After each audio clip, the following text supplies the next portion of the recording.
এখন বিভিন্ন আধুনিক মিটার থাকা সত্ত্বেও মাছ চাষিরা এখনো ব্যবহার করে আসছে দাঁড়িপাল্লা। তারা এখনো দাঁড়িপাল্লা দিয়ে মাছ পরিমাপ করে। আজকে আমি খামারে নেমে গেলাম মাছ ধরার জন্য। আজকে খামারে নেমে মাছ ধরেছি, এখন মাছ পরিমাপ করতেছি। প্রত্যেকটি দাঁড়িতে 3 কেজি করে মাছ পরিমাপ করা হয়। গ্রামের ব্যাপারীরা এসে খামার থেকে মাছ নিয়ে যায়। এগুলো হলো পাতিলে করে ব্যবসা করা লোক।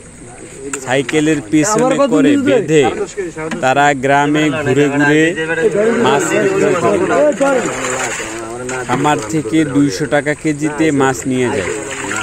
এখন বর্তমানে খামারের রেট একটু কম রয়েছে। 3 কেজি 500 টাকা বিক্রয় করা হয়। রুই, কাতল, সিলভার, তেলাপিয়া এসব মাছ 3 কেজি 500 টাকা। আপনারা দেখতে পাচ্ছেন কিছু মাছ নিয়েছে। এগুলা সব 3 কেজি 500 টাকা করে বিক্রয় করা হয় ভোলা জেলার দক্ষিণ অঞ্চলে। জাল টেনে এক পাশে ভিড়ানো হয়, তারপরে ব্যাপারীদের ইচ্ছে মতো মাছ নেয়। যেটা প্রয়োজন হয় তারা সেটাই নেয়।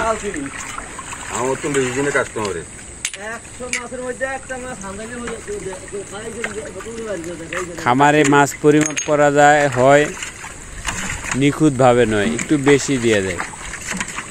প্রত্যেকটি দাঁড়িতে 200 গ্রাম 300 গ্রাম করে বেশি দেওয়া হয়।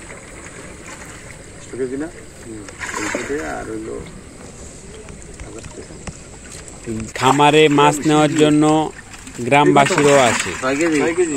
একজন বৃদ্ধ কৃষক আসছে মাছ নেওয়ার জন্য, তাদের পুকুরে ছাড়ার জন্য। আরেকটি ছেলে আসছে তাদের পুকুরে ছাড়ার জন্য। খামার থেকে মাছ নিলে কম রেটে মাছ নেওয়া যায়, ভালো মাছ নেওয়া যায়, যেটা ইচ্ছা সেটা নেওয়া যায়। তাই জন্য গ্রামের ছেলেরা, বৃদ্ধরা, কৃষকেরা সবাই আসে খামার থেকে মাছ নেওয়ার জন্য। আজকে তারা নিয়েছে মৃগেল মাছ, রুই মাছ, কাতাল মাছ, সিলভার কাপ।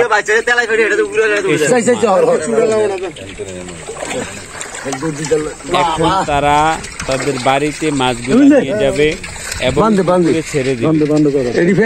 এই পাত্রে সব ধরনের মাছই রয়েছে,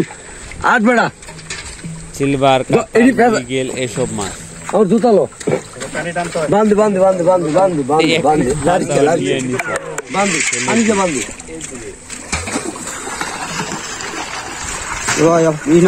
অনেক দূর থেকে আসছে এই মাছগুলো নিয়ে তারা।